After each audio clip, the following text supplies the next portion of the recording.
الحمدللہ رب العالمین والعاقبۃ للمتقین والصلاۃ والسلام علی سید المرسلین وعلی آلہ وصحابہ اجمعین اما بعد فاعوذ باللہ من الشیطان الرجیم بسم اللہ الرحمن الرحیم۔ آج کا درس کل کے درس کا دوسرا حصہ ہے، اور آج کے درس میں سب سے پہلے تو انبیاء علیہم السلام کی دعوت اور انہوں نے جو اپنے مخاطبین سے فرمایا ان الفاظ میں چند الفاظ ایسے ہیں کہ جو مشترکہ ہیں۔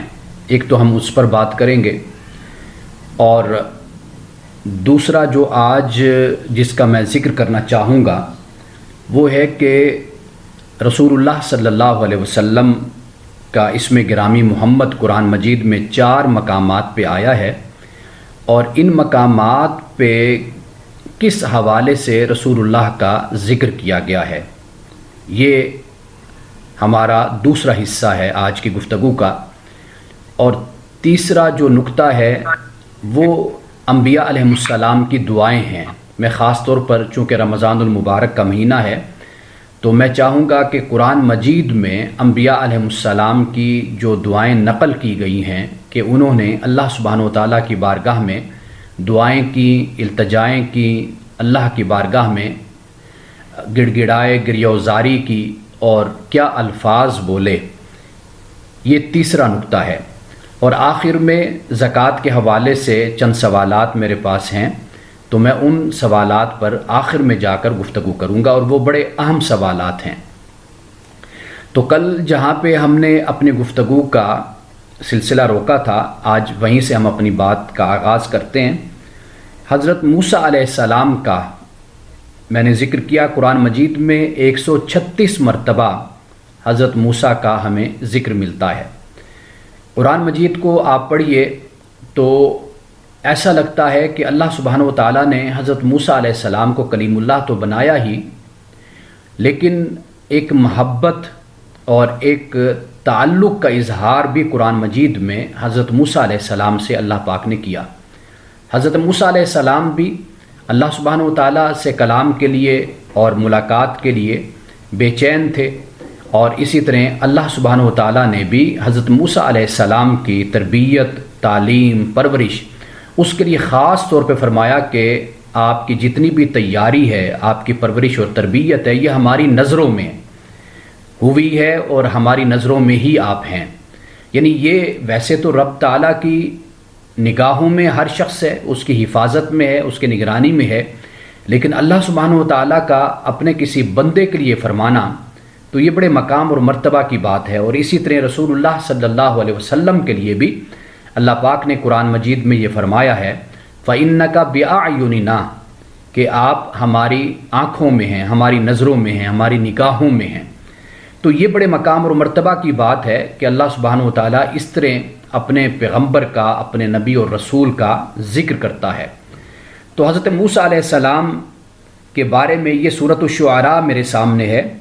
اللہ سبحانہ و تعالیٰ نے حضرت موسیٰ علیہ السلام سے جو کلام فرمایا اور ان کو جو رسالت کا تاج پہنایا اور یہ مقام اور مرتبہ ان کو عطا کیا، تو انہوں نے اپنی کچھ بشری کمزوریوں کو اللہ سبحانہ و تعالیٰ کی بارگاہ میں رکھا، تو اللہ سبحانہ و تعالیٰ نے پھر ان کی نصرت فرمائی، ان کی مدد فرمائی۔ حضرت ہارون کے لیے انہوں نے دعا کی، اللہ سبحانہ و تعالیٰ نے اسے قبول کیا۔ حضرت ہارون حضرت موسیٰ سے بڑے تھے، لیکن حضرت موسیٰ علیہ السلام نے حضرت ہارون کو اپنا وزیر یعنی اپنا مددگار، چونکہ وزیر کا مطلب بوجھ اٹھانے والا ہوتا ہے، وزر سے ہے یہ لفظ، ذمہ داری اٹھانے والا، تو اللہ سبحانہ و تعالیٰ نے حضرت ہارون کو حضرت موسیٰ کا وزیر بنایا۔ اب یہ دونوں بھائی فرعون کے پاس گئے۔ اللہ سبحانہ و تعالیٰ نے یہ تلقین فرمائی کہ آپ نے فرعون کے ساتھ اس انداز سے بات کرنی ہے کہ جس سے وہ نصیحت حاصل کرے، یعنی نرم انداز میں بات کرنی ہے، اور تاکہ وہ متوجہ ہو اللہ سبحانہ و تعالیٰ کی طرف۔ حالانکہ فرعون کتنا بڑا سرکش انسان تھا، لیکن اللہ نے یہ تلقین فرمائی خاص طور پر حضرت موسیٰ و ہارون کو کہ جب تم فرعون کے پاس جاؤ تو اس کے ساتھ نرم انداز میں بات کرو. یہ سورۃ طٰہٰ میں اللہ سبحانہ و تعالیٰ نے فرمایا. اب جب حضرت موسیٰ اور ہارون فرعون کے پاس گئے اور اللہ سبحانہ و تعالیٰ کی ذات پر گفتگو ہوئی اور جو دلائل حضرت موسیٰ علیہ السلام نے دیے، تو اس کے بعد فرعون لاجواب تو ہوا. پھر اس نے جو جادوگر تھے ان کو اکٹھا کیا، جادوگروں کو اکٹھا کیا گیا. تو اللہ سبحانہ و تعالیٰ جب بھی اپنے پیغمبر کی کسی حقانیت کو ثابت کرنا چاہتا ہے تو وہ ہمیشہ دشمنوں کے ہاتھ سے ہی ایسے مواقع مہیا کر دیتا ہے کہ جب مجمع لگایا جاتا ہے، چونکہ اگر پیغمبر ایک ایک شخص کے پاس جائے گا تو بڑا وقت لگ جائے گا، تو اللہ سبحانہ و تعالیٰ دشمنان دین کے ذریعے سے ہی مجمع کا انتظام کر دیتا ہے. حضرت موسیٰ علیہ السلام نے اس مجمع میں پھر اپنا معجزہ دکھایا تو وہ جو جادوگر تھے وہ سب کے سب مسلمان ہو گئے، ایمان لے آئے. اب یہ مشکلات کا راستہ تھا. حضرت موسیٰ علیہ السلام نے بہت سے اپنے معجزے دکھائے، سورۃ الاعراف میں ان کو بیان کیا گیا. اور پھر جب ان پر تکلیف آتی تو فرعون پھر حضرت موسیٰ علیہ السلام سے گزارش کرتا کہ آپ اس تکلیف کو دور کرا دیں، اللہ پاک سے دعا کریں. حضرت موسیٰ علیہ السلام دعا کرتے، وہ تکلیف دور ہو جاتی. پھر وہ سازشیں اور مشکلات پیدا کرتے. حضرت موسیٰ علیہ السلام پھر معجزہ دکھاتے، پھر اللہ کی طرف سے کچھ تکلیف ان پر مسلط ہوتی. پھر وہ حضرت موسیٰ علیہ السلام کے پاس گزارش کرتے تو حضرت موسیٰ علیہ السلام پھر ان کے لیے دعا کرتے تو وہ تکلیف دور ہو جاتی. اب قرآن پاک یہ بیان کرتا ہے کہ یہ وقت جو کئی سالوں پر محیط تھا، یہ وقت گزرا. حضرت موسیٰ علیہ السلام چاہتے یہ تھے کہ جو قوم تھی جو فرعون کے مسلط میں تھی اور اس کے ظلم میں تھی، تسلط میں تھی، اس سے آزاد کروایا جائے. تو آخر کار یہ وقت آن پہنچا کہ اللہ سبحانہ و تعالیٰ نے فرمایا، یہ سورۃ الشعراء کی آیت نمبر ہے 52، یہاں سے فرمایا کہ وَأَوْحَيْنَا إِلَىٰ مُوسَىٰ أَنْ أَسْرِ بِعِبَادِي إِنَّكُمْ مُتَّبِعُونَ، اور ہم نے موسیٰ کی طرف وحی کی کہ اے موسیٰ میرے بندوں کو راتوں رات لے کر نکل جا، إِنَّكُمْ مُتَّبَعُونَ، اور پھر تمہارا پیچھا بھی کیا جائے گا. فَأَرْسَلَ فِرْعَوْنُ فِي الْمَدَائِنِ حَاشِرِينَ، اور فرعون نے شہروں میں جمع کرنے والوں کو بھیج دیا. إِنَّ هَٰؤُلَاءِ لَشِرْذِمَةٌ قَلِيلُونَ، اور فرعون نے کہا کہ یہ تو بہت ہی چھوٹا سا گروہ ہے، بہت چھوٹی سی جماعت ہے. وَإِنَّهُمْ لَنَا لَغَائِظُونَ، اور ہم ان پر زیادہ غضبناک ہیں، زیادہ طاقت رکھنے والے ہیں. وَإِنَّا لَجَمِيعٌ حَاذِرُونَ، اور یقیناً ہم بڑی جماعت ہیں اور ہم ان سے خطرہ رکھنے والے ہیں. فَأَخْرَجْنَاهُمْ مِنْ جَنَّاتٍ وَعُيُونٍ، بالآخر ہم نے انہیں باغات، چشموں اور خزانوں سے نکال دیا. یہ فرعون نے کہا. وَكُنُوزٍ وَمَقَامٍ كَرِيمٍ، اور اچھے اچھے جو مقامات تھے ان سے بھی ہم نے موسیٰ کو اور اس کے جو متبعین ہیں، پیروی کرنے والے ہیں، ان کو ہم نے نکال دیا. كَذَلِكَ وَأَوْرَثْنَاهَا بنی اسرائیل، اور اسی طرح اور ہم نے ان تمام چیزوں کا وارث بنی اسرائیل کو بنا دیا. یعنی اللہ سبحانہ و تعالیٰ یہاں پر یہ فرماتا ہے، یہ یعنی فَأَخْرَجْنَاهُمْ مِنْ جَنَّاتٍ وَعُيُونٍ سے مراد یعنی اللہ سبحانہ و تعالیٰ نے فرمایا کہ ان لوگوں کو جو نافرمان تھے ان کو ہم نے باغات سے، چشموں سے اور خزانوں سے اور اچھے اچھے مقامات سے ہم نے ان کو نکال دیا. اور فرمایا کہ اس طرح ہم نے بنی اسرائیل کو پھر ہم نے ان کا وارث بنا دیا. اب فَأَتْبَعُوهُمْ مُشْرِكِينَ، بس فرعونی سورج نکلتے ہی ان کے تعاقب میں نکل پڑے. حضرت موسیٰ علیہ السلام کے تعاقب میں نکلے اور پھر دریائے نیل پر پہنچے تو وہاں پر حضرت موسیٰ علیہ السلام اپنے لشکر کو لے کر دریا میں جب کود پڑے، اللہ سبحانہ و تعالیٰ نے راستہ بنا دیا. تو درمیان میں حضرت موسیٰ علیہ السلام پہنچے، پھر کنارے پر پہنچے تو فرعون پیچھے سے تعاقب کرتا ہوا، چونکہ اس کو راستہ مہیا ہو گیا، تو وہ جب دریا کے درمیان میں پہنچا، حضرت موسیٰ علیہ السلام اپنی منزل تک پہنچ چکے تھے. تو اس کے بعد پھر لہریں مل گئی اور فرعون وہاں پر تباہ و برباد ہو گیا اپنے لشکر سمیت. اب یہاں پر دیکھیے کہ سورۃ یونس میں اس بات کو بیان کیا گیا کہ فرعون نے اس وقت کہا کہ حتیٰ اذا ادرکہ الغرق، کہ جب وہ غرق ہونے والا تھا تو اس وقت اس نے کہا جی میں اب ایمان لایا موسیٰ کے رب پہ. تو اللہ نے فرمایا کہ نہیں، اب تیرا ایمان قبول نہیں ہے. ایمان کب قبول ہے؟ اس وقت کے جب دیکھے بغیر اور سن کر جو قبول کرتا ہے در حقیقت اس کا ایمان قبول ہوتا ہے. میں کل ہی ایک کلاس میں یہ بات بتا رہا تھا کہ جب ہم قرآن مجید پڑھتے ہیں تو اللہ سبحانہ و تعالیٰ نے قرآن میں دنیا کے حوالے سے پہلے سماعت کو بیان کیا، پھر بصارت کو بیان کیا، اور آخرت کے حوالے سے پہلے بصارت اور پھر سماعت۔ یعنی دنیا کا معاملہ یہ ہے کہ اللہ پاک یہ فرماتا ہے کہ بے شک بہت سی چیزیں ایسی ہیں جو تمہیں اپنی آنکھوں سے نظر نہیں آتی، لیکن میرا نبی، میرا رسول جب تم کو کہتا ہے تو پھر سن کر اس پر ایمان لاؤ۔ اس لیے پہلے سماعت کا ذکر کر دیا۔ اللہ سبحانہ و تعالیٰ نے اپنی صفات میں بھی جہاں پر بھی ذکر کیا سمیع بصیر، سمیع علیم، اس طرح بیان کیا، یعنی پہلے سماعت کو بیان کیا۔ اس سے یہ بات سمجھ آتی ہے کہ سننا اللہ کو پسند ہے، یعنی گڈ لسنر ہونا چاہیے انسان کو۔ اور جب آخرت کی بات ہوئی، اب وہاں پر وہ لوگ کہ جو دنیا میں سن کر ایمان لانے والے نہیں تھے اور دنیا میں تقاضا یہ کرتے رہے کہ پیغمبر ہمیں دکھائے، فرشتوں کو اترتے ہوئے ہم دیکھیں، کتاب کو نازل ہوتے ہوئے دیکھیں، ہم جبریل کو دیکھیں، ہم پیغمبر کو دیکھیں آسمان کی طرف جاتے ہوئے اور آسمان سے نیچے اترتے ہوئے، تو ہم اپنی آنکھوں سے مشاہدہ کریں۔ تو دنیا میں کفار کا زور تھا بصارت پر، لیکن رب کا تقاضا یہ تھا دنیا میں کہ سنو اور ایمان لاؤ۔ اگر کچھ دیکھنے کو مل جاتا ہے تو فبہا، ٹھیک ہے، اگر نہیں تمہیں دیکھنے کو ملتا کچھ، جیسے قرآن نے کہا کہ الذین یؤمنون بالغیب، کہ جو غیب پر ایمان لاتے ہیں۔ غیب سے مراد یہ نہیں ہے کہ وہ چیز وجود ہی نہیں رکھتی، بلکہ اس سے مراد یہ کہ انسین، انویزیبل، جو دکھائی نہیں دیتی۔ تو فرمایا کہ میرے پیغمبر کے کہنے پر تم ایمان لاؤ۔ لیکن جب قیامت کا دن ہوگا تو اب کفار کہیں گے مولا ہم نے دیکھ لیا، اب ہمیں دنیا میں واپس بھیج دے۔ تو اللہ پاک فرمائے گا نہیں، اس لیے کہ دیکھنے کے بعد پھر کوئی راستہ نہیں ہے، اب تم دنیا میں واپس نہیں جا سکتے۔ تو تمہیں دنیا میں یہ کہا تھا کہ سنو اور سن کر تم ایمان لاؤ جو میرا پیغمبر کہتا ہے۔ یعنی اللہ سبحانہ و تعالیٰ کی ذات وہ کوئی تجسیم ہو کر وجود کے ساتھ تو ہمارے سامنے نہیں ہے۔ اللہ سبحانہ و تعالیٰ کی نشانیاں اور علامات کائنات میں موجود ہیں، ان کو دیکھو۔ تو یہ قرآن مجید بیان کرتا ہے۔ تو یہاں پر بھی وہی معاملہ ہوتا ہے کہ اللہ سبحانہ و تعالیٰ جب ایک انسان پر موت کو طاری کرتا ہے تو قرآن پاک یہ بات بیان کرتا ہے کہ وہ شخص کہ جو مرنے والا ہے، اب اس کا وقت ختم ہو گیا اعمال کا، اب ایمان لانے کا، وہ اب موت کو دیکھ رہا ہے اپنے سامنے۔ اور دوسری صورت کہا کہ وہ شخص کہ جو حالت کفر میں مرتا ہے، پیغمبر نے اس کو کلمہ حق بتایا، اس کو تعلیمات بتائیں، جیسے ابو جہل، ابو لہب، یہ لوگ کہ جنہوں نے پیغمبر کی دعوت کو جھٹلایا۔ اور پیغمبر کتنا عرصہ، یعنی 13 سال تو مکۃ المکرمہ کے بن گئے، 1-2 سال اور شامل کر لیجئے تو 15 سال ابو جہل کے لیے تھے، لیکن ابو جہل ایمان نہیں لایا تھا، ابو لہب ایمان نہیں لایا۔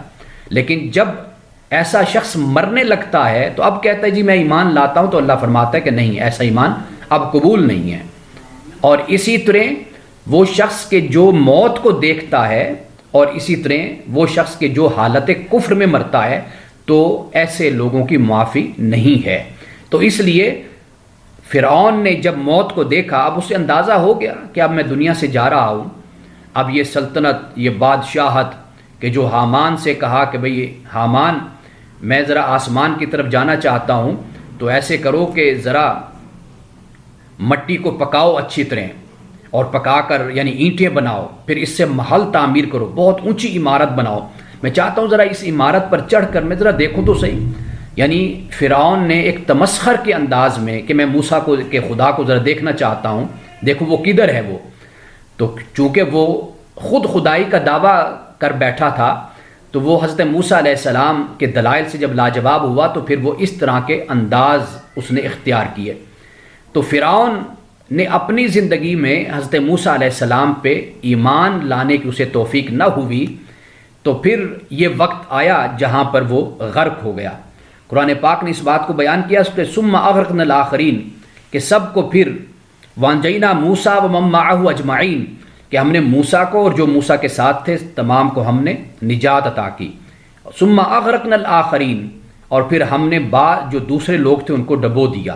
ان فی ذلک لآیہ، بے شک اس میں نشانی ہے، وما کان اکثرهم مؤمنین، لیکن ان میں سے اکثر لوگ ایمان نہیں لاتے۔ وَإِنَّ رَبَّكَ لَهُوَ الْعَزِيزُ الرَّحِيمُ، اور بے شک تیرا رب یقیناً غالب اور رحیم ہے۔ اب آپ دیکھیے یہاں پر غلبہ کو پہلے بیان کیا اور رحیم کی اپنی صفت کو بعد میں بیان کیا۔ یعنی جیسے کل میں آپ سے کہہ رہا تھا کہ اللہ سبحانہ و تعالیٰ رحمان ہے، رحیم ہے، لیکن وہ حکیم بھی ہے، یہ بات مد نظر رکھنی جانی چاہیے۔ یعنی رحمان اور رحیم کو اللہ کی دوسری صفات کے ساتھ جدا کر کے نہیں دیکھنا چاہیے۔ اللہ غالب ہے اور وہ مہربان بھی ہے۔ یعنی جیسے ہمارے معاشرے میں کوئی شریف انسان ہوتا ہے تو وہ اس کی شرافت ہوتی ہے، اس کی وجہ سے ہر شخص اس کو دبائے گا اور اس کو دباؤ میں لانے کی کوشش کرے گا۔ وہ انسانیت سے، وہ معاشرے کے لوگوں سے محبت کرتا ہے، ان کا خیال کرتا ہے، تو اسی پر ہی سارا دباؤ اور ساری ذمہ داریاں ڈالی جائیں گی۔ تو اللہ سبحانہ و تعالیٰ نے یہاں پر یہ بیان کیا کہ میں رحیم ہوں، میں شفیق ہوں، میں اپنی مخلوق سے محبت رکھتا ہوں، لیکن یہ بات ذہن میں رکھو کہ میں غالب بھی ہوں، عزیز بھی ہوں، ان اللہ علی کل شیء قدیر بھی ہوں۔ یعنی میری رحمت سے اور میری مغفرت سے ناجائز فائدہ نہ اٹھاؤ، ایسا نہیں ہو سکتا کہ تم ناجائز فائدہ اٹھا سکو۔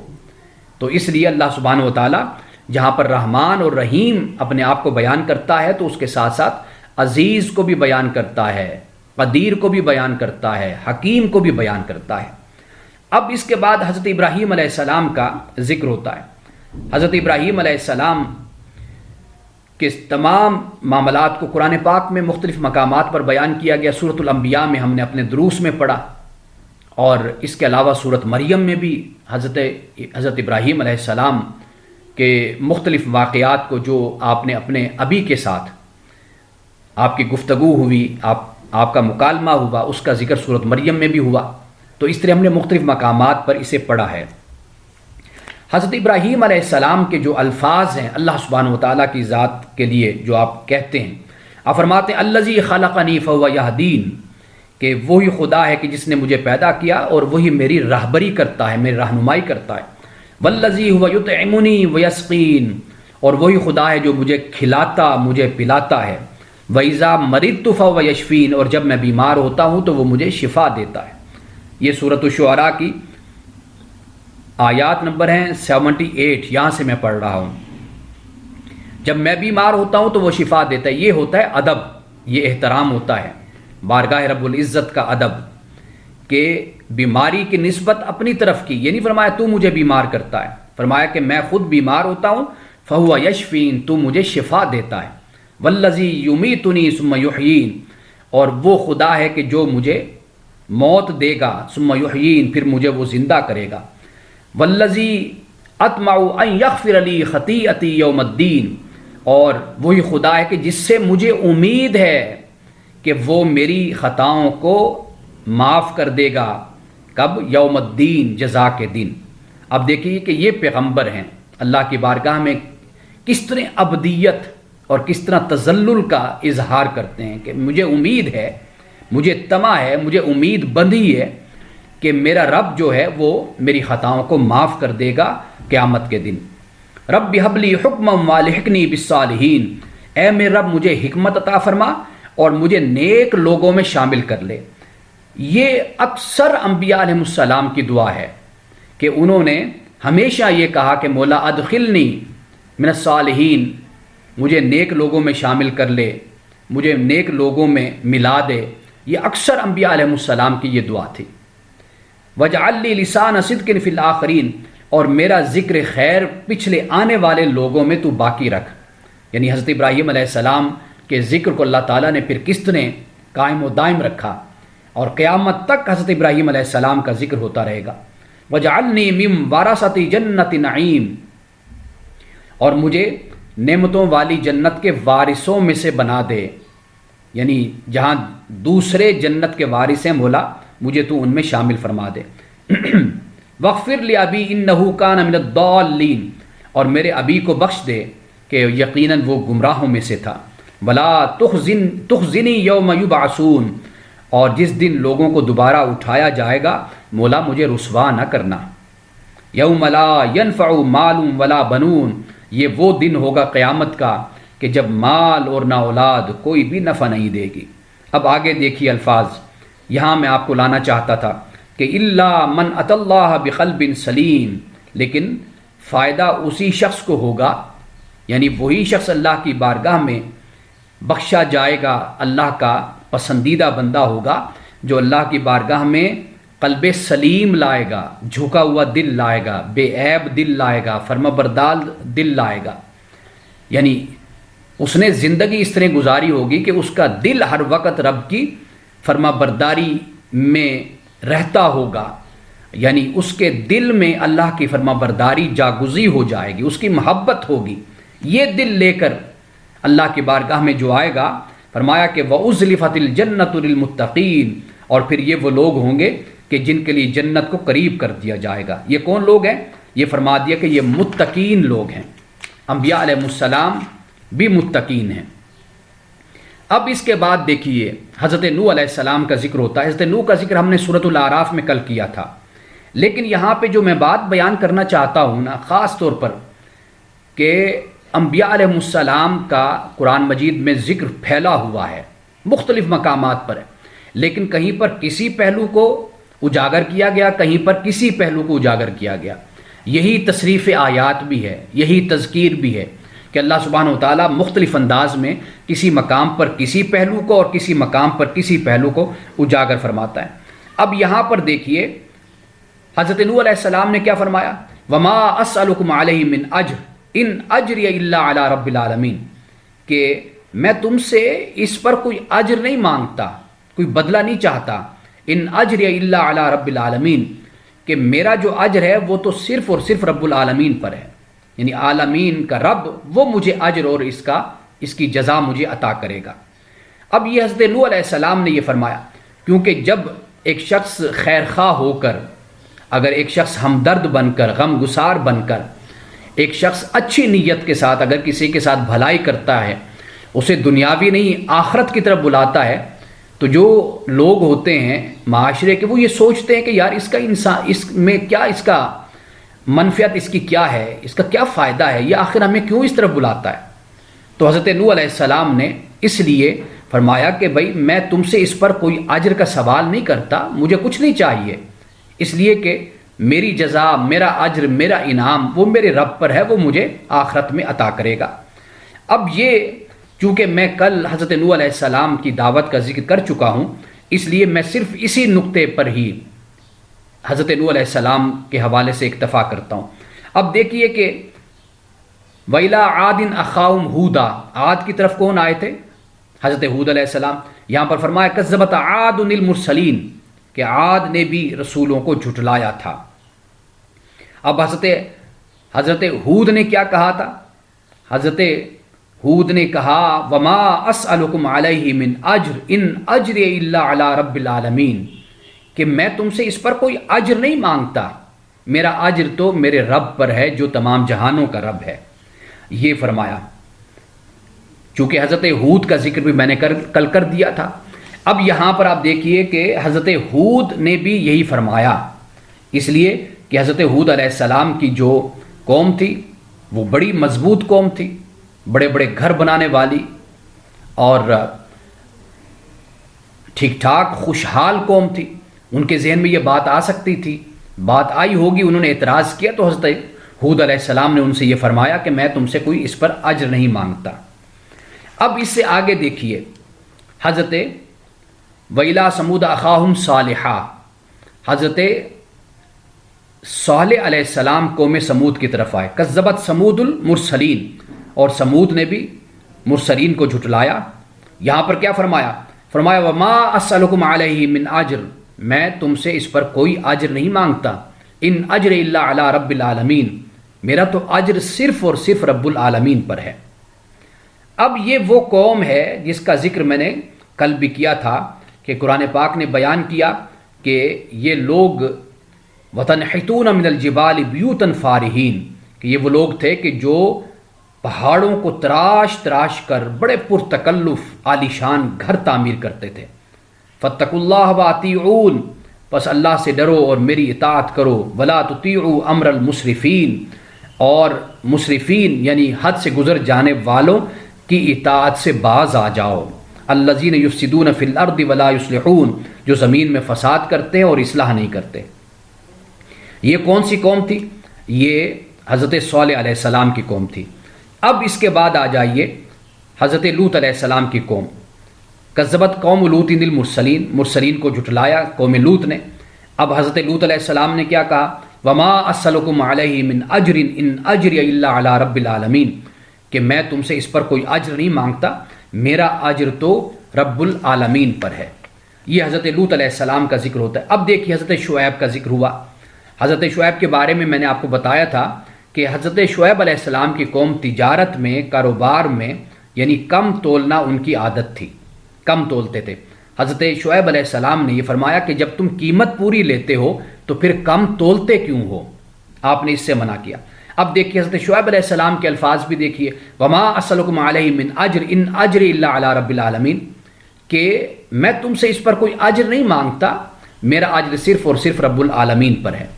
اور یہاں پر یہ عرض بھی کرتا چلوں کہ قرآن پاک یہ بیان کرتا ہے کہ قوم شعیب نے حضرت شعیب علیہ السلام سے کہا، قالوا یا شعیب وصلاتک تأمرک ان نترک ما یعبد آباؤنا او ان نفعل فی اموالنا ما نشاء، کہ اے شعیب کیا تیری نماز ہمیں اس سے روکتی ہے کہ ہم ان کی عبادت کریں جن کی عبادت ہمارے آبا کرتے تھے؟ یا تیری یہ نماز ہمیں روکتی ہے کہ ہم اپنے مال میں من مانی نہ کریں؟ یعنی حضرت شعیب علیہ السلام نے ان کو نماز کا حکم دیا۔ یعنی اس سے یہ سمجھ آتی ہے کہ یہ کون سی ایسی نماز تھی کہ جس نے حضرت شعیب علیہ السلام کی قوم کو بتوں کی پوجا سے تو روکا، یہ تو بات سمجھ آتی ہے، لیکن یہ کون سی نماز تھی کہ جو اپنے مال میں مرضی کرنے سے منع کرتی ہے؟ واضح بات ہے کہ جب ایک انسان اللہ کی بارگاہ میں جھکے گا تو یہ نماز در حقیقت جھکنے کا ایک مظہر ہے، اللہ کی اطاعت اور فرمانبرداری کا۔ جو شخص نماز پڑھے گا تو باقی احکامات پر بھی اس کو عمل کرنا ہوگا۔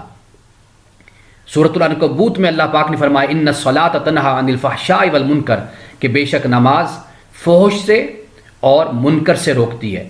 فحشاء کا ایک مطلب تو ہم کہتے ہیں نا کہ بے حیائی، اور منکر کا مطلب برے کام ہو گئے، لیکن فحشاء کا ایک مطلب عربی لغت میں بخل بھی مراد لیا جاتا ہے، کنجوسی مراد لی جاتی ہے۔ یعنی نماز تمہیں بخل سے، بے حیائی سے، برے کاموں سے تمہیں روکتی ہے۔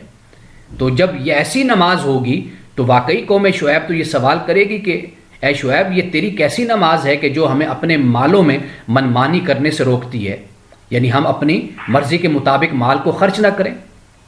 تو یہ نماز تھی جو حضرت شعیب علیہ السلام نے ان کے سامنے رکھی تھی۔ اب اس کے بعد یہاں پر میں یہ بھی عرض کرتا چلوں، یہاں پر اس بات کو بھی بیان کرتا چلوں کہ رسول اللہ صلی اللہ علیہ وسلم کو بھی اللہ پاک نے قرآن مجید میں مختلف مقامات پر یہ فرمایا ہے۔ وہ مقامات میں آپ کے سامنے پیش کرتا ہوں۔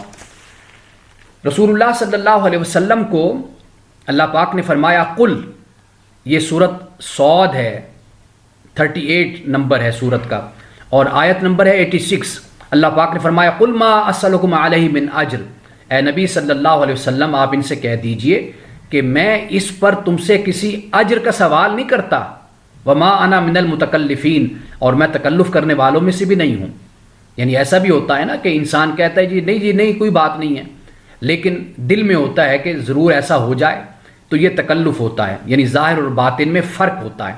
تو فرمایا کہ ایسی بات نہیں کہ میں صرف زبان سے یہ بات کہہ رہا ہوں، بلکہ فرمایا کہ نہیں، میں اخلاص سے اور اللہ سبحانہ و تعالیٰ پر میرا مکمل اعتماد ایمان ہے کہ میں اس بنیاد پر یہ بات کہہ رہا ہوں، میں تکلف سے یہ بات نہیں کہہ رہا۔ ایک اور مقام پر سورۃ فرقان میں آیت نمبر ہے 57، فرمایا قل ما اسألکم علیہ من اجر الا من شاء ان یتخذ الی ربہ سبیلا، کہ اے نبی آپ کہہ دیجئے کہ میں تم سے اس پر کوئی اجر نہیں مانگتا مگر یہ کہ جو چاہے کہ وہ اپنے رب کے راستے کو اختیار کر لے۔ یعنی میں یہ چاہتا ہوں کہ تم ہدایت پر آ جاؤ، اللہ کے راستے پر آ جاؤ۔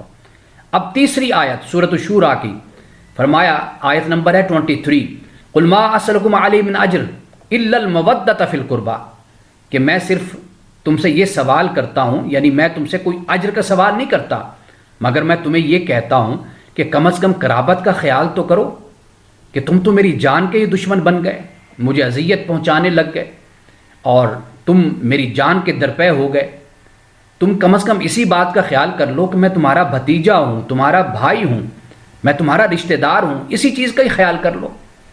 تو یہ اللہ سبحانہ و تعالیٰ نے رسول اللہ صلی اللہ علیہ وسلم سے خاص طور پر یہ بات فرمائی، خاص طور پر یہ بات فرمائی کہ اے نبی آپ یہ فرما دیجئے۔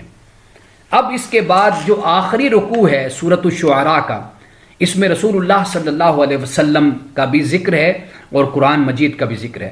فرمایا وَإِنَّهُ لَتَنزِيلُ رَبِّ الْعَالَمِينَ، کہ بے شک یہ قرآن رب العالمین کا نازل کیا ہوا ہے۔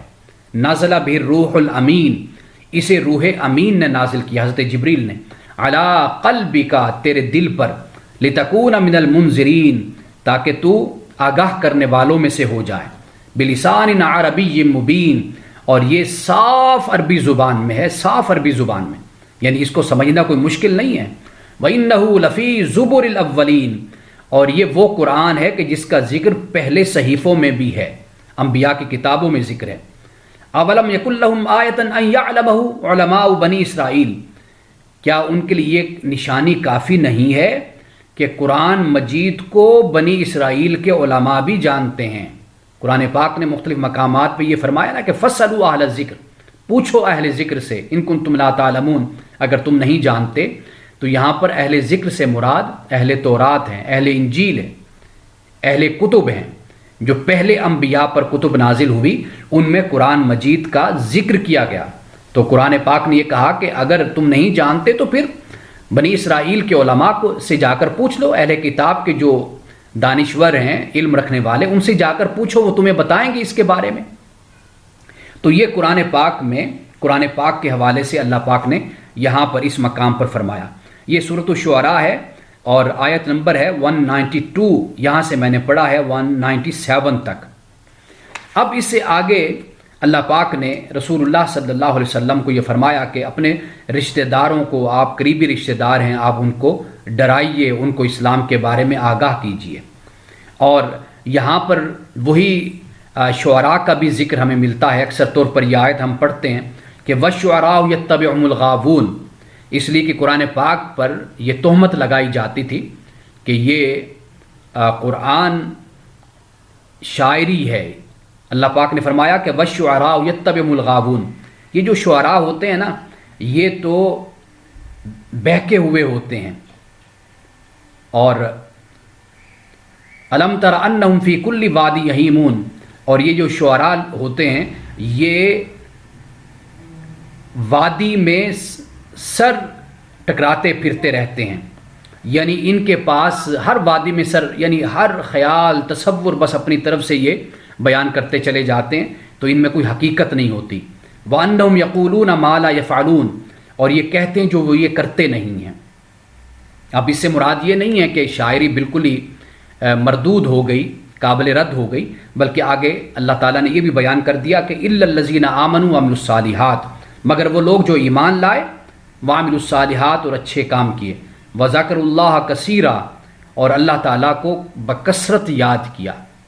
اس لیے کہ حضرت حسان بن ثابت بھی تو شاعر تھے، بہت سے شعراء عرب میں گزرے کہ جو اس طرح کی شاعری نہیں کرتے تھے۔ آج کے دور میں آپ دیکھ لیجیے، علامہ اقبال ہیں اور اس طرح کے بہت سے شعراء ہیں کہ جنہوں نے شاعری کی، لیکن ان کی شاعری کا مقصد لوگوں کو جگانا، لوگوں کو بتانا تھا اور انجام سے باخبر کرنا تھا۔ تو ایسی شاعری پر اسلام میں کوئی پابندی نہیں ہے، بلکہ اس شاعری پر پابندی ہے کہ جو شاعری صرف خیالات اور تصورات کی ہوتی ہے اور عمل کی طرف انسان کو راغب نہیں کرتی۔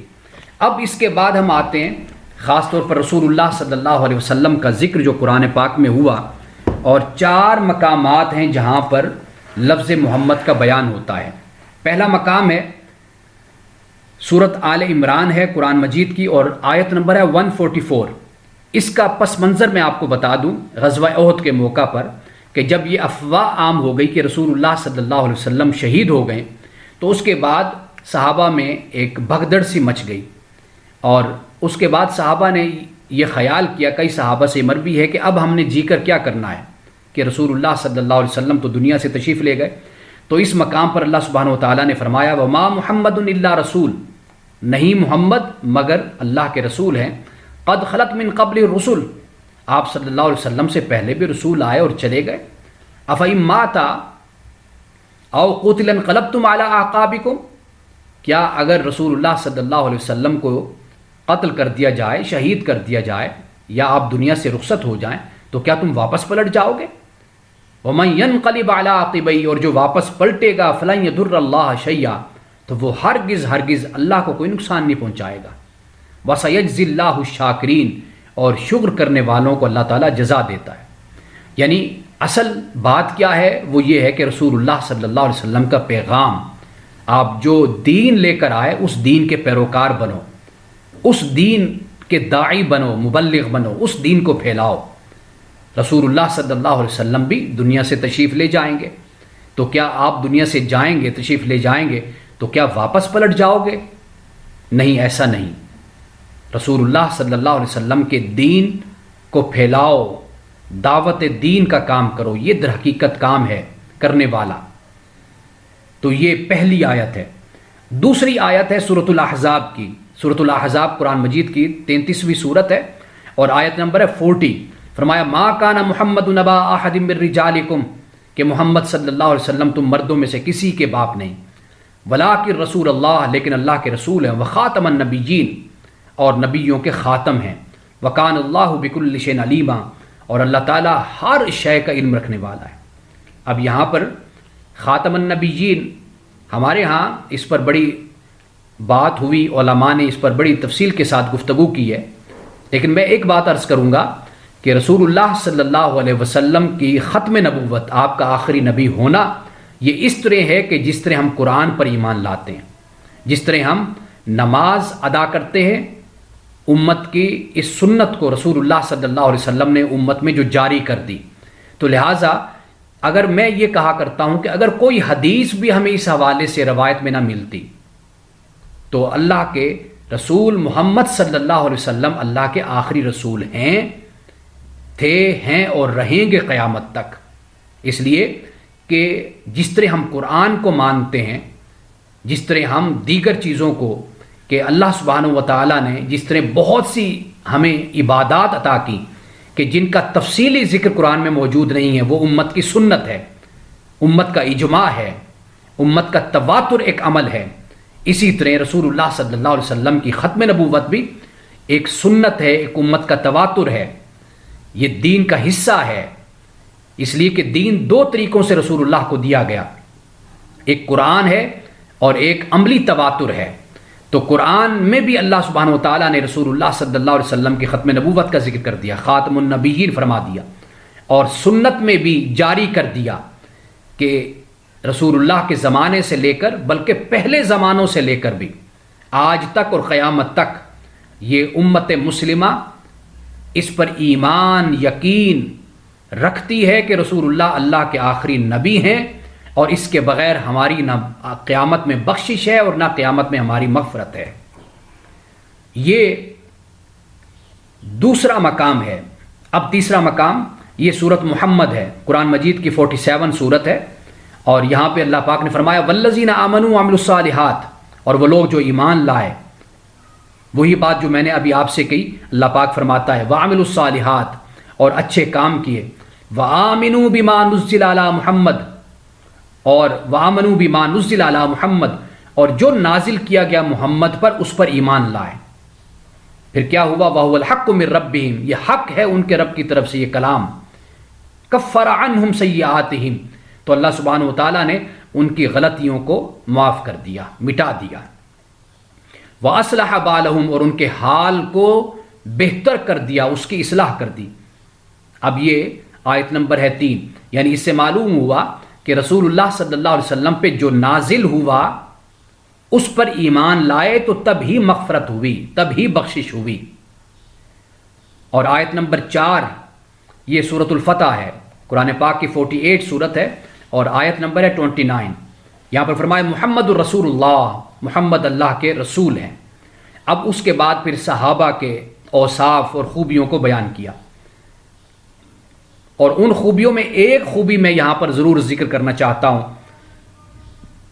وہ ہے کہ سیماہم فی وجوہہم من اثر السجود، کہ تم دیکھو گے کہ ان کی جو پیشانیاں ہیں ان میں سجدوں کے اثر ہیں۔ اب یہاں پر شاید یہ خیال کیا جاتا ہے کہ جو محراب بنا لیے جاتے ہیں شاید اس سے یہ مراد ہے، لیکن یہاں پر میں یہ عرض کرتا چلوں کہ حضرت ابن عباس سے پوچھا گیا اس کے بارے میں، حضرت عبداللہ ابن عباس فرمایا کہ یہ وہ نشان نہیں جو تم دیکھتے ہو، بلکہ یہ اسلام کا نشان ہے، یہ اچھی صفات کا نشان ہے، یہ خشوع کا نشان ہے، یہ فرمایا.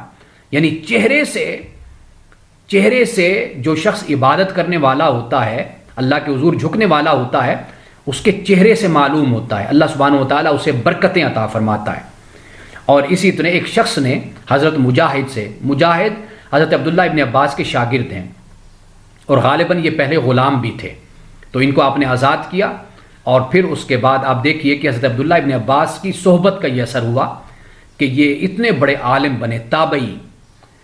ان سے کسی شخص نے پوچھا کہ میں تو قرآن پاک نے جس نشان کی طرف اشارہ کیا ہے، یہ تو وہ میں سمجھتا ہوں کہ جو ماتھے پر سجدوں کی وجہ سے پڑ جاتا ہے، یہ وہ نشان ہے. تو کیا فرمایا حضرت مجاہد نے؟ فرمایا یہ تو اس کے ماتھے پر بھی پڑ سکتا ہے، اس کے ماتھے پر بھی پڑ سکتا ہے کہ جس کا دل فرعون کے دل سے بھی زیادہ سخت ہو. یعنی اس میں کون سا وقت لگتا ہے کہ محراب انسان اپنے ماتھے پر بنا لے، نشان بنا لے، لیکن اصل چیز کیا ہے؟ وہ انسان کا دل ہے. حضرت عبداللہ ابن عمر نے ایک شخص کو دیکھا کہ اس کی ناک پر سجدے کا نشان تھا، تو آپ نے فرمایا کہ تیری ناک تیرے چہرے کی طرح ہے، اسے خراب نہ کر.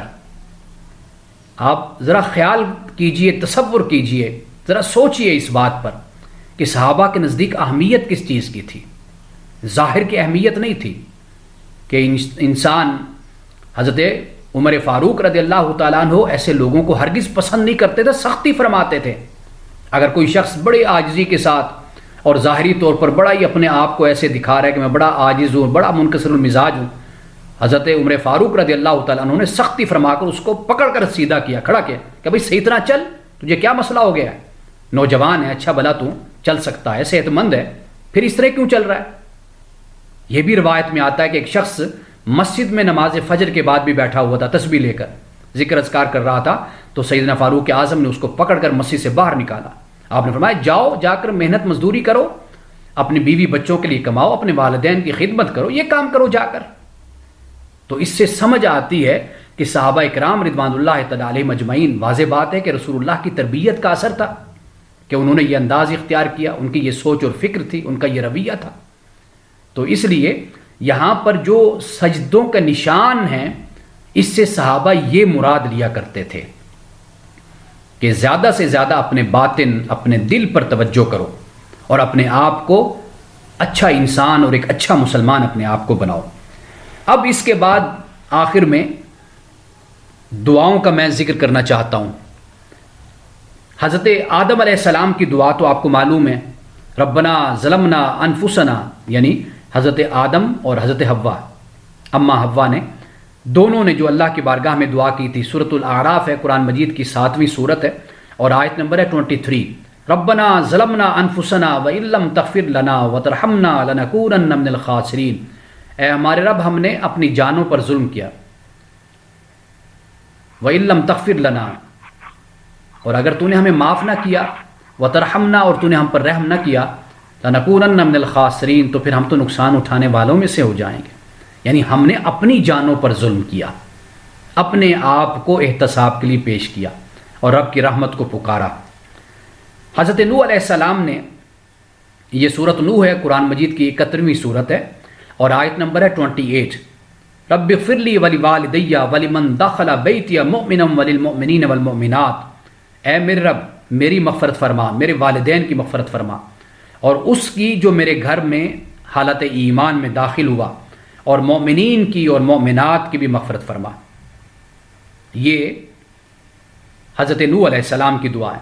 حضرت ابراہیم کی دعا تو آپ جانتے ہیں، رب اجعلنی مقیم الصلاۃ ومن ذریتی ربنا وتقبل دعاء ربنا اغفر لی ولوالدی وللمؤمنین یوم یقوم الحساب. اے ہمارے رب، میری بھی مغفرت فرما دے، میرے والدین کی اور تمام مومنین کی، یوم یقوم الحساب، اس دن کہ جب حساب قائم ہوگا. یہ سورت ابراہیم ہے، قرآن مجید کی 14ویں سورت ہے، اور آیت 2 ہیں رب اجعلنی سے پڑھیں تو 40 اور 41. اور اسی طرح حضرت ایوب علیہ السلام کی دعا ہے، قرآن مجید کی سورت نمبر 21 ہے، انبیاء، اور آیت نمبر 83، کیا فرمایا؟ انی مسنی الضر وانت ارحم الراحمین، اے میرے رب کہ مجھے تکلیف پہنچ گئی ہے، وانت ارحم الراحمین، اور تو رحم کرنے والوں میں سے سب سے زیادہ رحم کرنے والا ہے۔ اور اسی طرح صاد صورت جو قرآن مجید کی 38 صورت ہے، اس کی آیت نمبر ہے 41، وہاں پر اللہ تعالیٰ نے یہی حضرت ایوب کا ذکر کیا۔ کیا عرض کی مولا انی مسنی الشیطان بنصب وعذاب، کہ شیطان نے مجھے بڑی تکلیف اور اذیت پہنچائی ہے مولا۔ حضرت سلیمان علیہ السلام کی دعا ہے، سورۃ النمل آیت نمبر ہے 19، سورۃ النمل کا نمبر ہے 27۔ رب اوزعنی ان اشکر نعمتک التی انعمت علی، اے میرے رب مجھے توفیق عطا فرما کہ میں شکر کروں تیری نعمت کا جو تو نے مجھ پر کی اور جو تو نے میرے والدین پر کی۔ وان اعمل صالحا ترداہ، اور مولا مجھے ایسے اچھے کام کرنے کی توفیق عطا فرما کہ جس سے تو خوش ہو جائے۔ وادخلنی برحمتک فی عبادک الصالحین، اے میرے مولا اپنی رحمت کے ساتھ مجھے اپنے نیک بندوں میں، صالحین میں شامل فرما۔ آپ دیکھیے کہ انبیاء علیہ السلام یہ دعا کرتے تھے۔ حضرت یوسف علیہ السلام نے کیا دعا کی؟ انت ولی فی الدنیا والآخرہ توفنی مسلما والحقنی بالصالحین، اے اللہ، اے میرے رب تو ہی میرا دوست ہے دنیا اور آخرت میں، تو ہی میرا مددگار ہے دنیا اور آخرت میں، اور مجھے تو موت دے اس حال میں کہ میں مسلمان ہوں، اور مجھے تو ملا دے صالحین کے ساتھ۔ دیکھیے حضرت یوسف علیہ السلام نے بھی صالحین کا ذکر کیا۔ صالحین کا ذکر کیوں کیا؟ در حقیقت یہ وہ صحبت، یہ وہ مجلس ہے کہ جس کے اختیار کرنے کی ہمیں تلقین کی گئی۔ رسول اللہ نے فرمایا کہ کل قیامت کے دن انسان اسی کے ساتھ اٹھے گا کہ جس سے اس کو محبت ہوگی۔ یہ محبت تبھی ہوتی ہے کہ جب انسان ایک مجلس میں آتا ہے، بیٹھتا ہے، یا مجلس میں تب آتا ہے جب انسان محبت کرنے والا ہوتا ہے۔ تو انبیاء کی دعا یہی تھی کہ ہمیں صالحین میں شامل کر لے۔ کتنی اچھی بات ہے کہ دنیا میں بھی انسان ایسے لوگوں کی صحبت اور مجلس میں بیٹھے کہ جو اچھی باتیں کرنے والے ہوں، اللہ کے حکم کی طرف بلانے والے ہوں، نیک صالح لوگ ہوں، اور پھر آخرت میں بھی واضح بات ہے کہ اللہ تعالیٰ انسان دعا کرے کہ انہی کی صحبت اور مجلس عطا ہو۔ یہ حضرت یوسف کی دعا تھی۔ حضرت یونس کی دعا تو آپ جانتے ہیں، بڑی مشہور ہے، انبیاء کی سورۃ انبیاء ہے، سورۃ الانبیاء 21ویں سورت ہے، آیت نمبر 87۔ لا الہ الا انت سبحانک انی کنت من الظالمین، نہیں معبود مگر تو، تیری ذات پاک ہے کہ بے شک میں ظالمین میں سے ہوں۔ یہ حضرت یونس علیہ السلام کی دعا ہے، یہ اس وقت مانگی جب آپ مچھلی کے پیٹ میں تھے۔ حضرت زکریا کی دعا کیا ہے؟ ربی لا تذرنی فردا وانت خیر الوارثین، اے مولا مجھے اکیلا نہ چھوڑ اور تو وارثین میں سے بہتر وارث ہے۔ اب یہ جو دعا ہے یہ بھی سورۃ الانبیاء 21ویں سورت اور آیت نمبر ہے 89۔ اور اسی طرح ایک اور دعا بھی ہے حضرت زکریا کی، ربی حبلی من لدنک ذریۃ طیبہ، اے میرے رب مجھے طیب اولاد عطا فرما، نیک اچھی اولاد مجھے عطا فرما، انک سمیع الدعاء، بے شک تو دعاؤں کو سننے والا ہے۔ رسول اللہ صلی اللہ علیہ وسلم کی دعا جو قرآن مجید میں ہے وہ ہے ربنا آتنا فی الدنیا حسنہ وفی الآخرۃ حسنہ وقنا عذاب النار، اے ہمارے رب دنیا میں ہمیں اچھا عطا کر، ہمیں آخرت میں بھی اچھا عطا کر، اور ہمیں آگ کے عذاب سے ہمیں بچا۔ یہ رسول اللہ صلی اللہ علیہ وسلم کی دعا ہے قرآن مجید میں، یعنی یہ سورۃ البقرہ ہے، سورۃ البقرہ کی یہ دعا ہے اور آیت نمبر ہے 201 201۔ ایک اور دعا ہے جو احادیث میں آتی ہے، وہ میں یہاں پر بیان کر دوں، اور یہ دعا میں اکثر طور پر کہتا ہوں کہ یہ میری پسندیدہ دعاؤں میں سے ایک یہ دعا ہے۔ اللہم رحمتک ارجو، اے اللہ میں تیری رحمت کی امید کرتا ہوں، فلا تکلنی الی نفسی طرفۃ عین، اے مولا مجھے میرے سپرد پلک جھپکنے کے لمحے کے برابر بھی نہ کر۔ یعنی کتنی دیر میں انسان پلک جھپکتا ہے، سیکنڈ بھی نہیں لگتا۔ عرض کرتے ہیں مولا مجھے اتنی دیر کے لیے بھی اپنے نفس کے سپرد نہ کر کہ تو مجھے میرے سپرد کر دے، نہیں، تو مجھے اپنے سپرد ہی رکھ، اپنی پناہ میں لیے رکھ۔ وَأَصْلِحْ لِي شَانِي كُلَّهُ، اے مولا میری شان کو، میری شان کی، میری حالت کی اصلاح کر دے۔ لا الہ الا انت، نہیں معبود مگر تو۔ قرآن مجید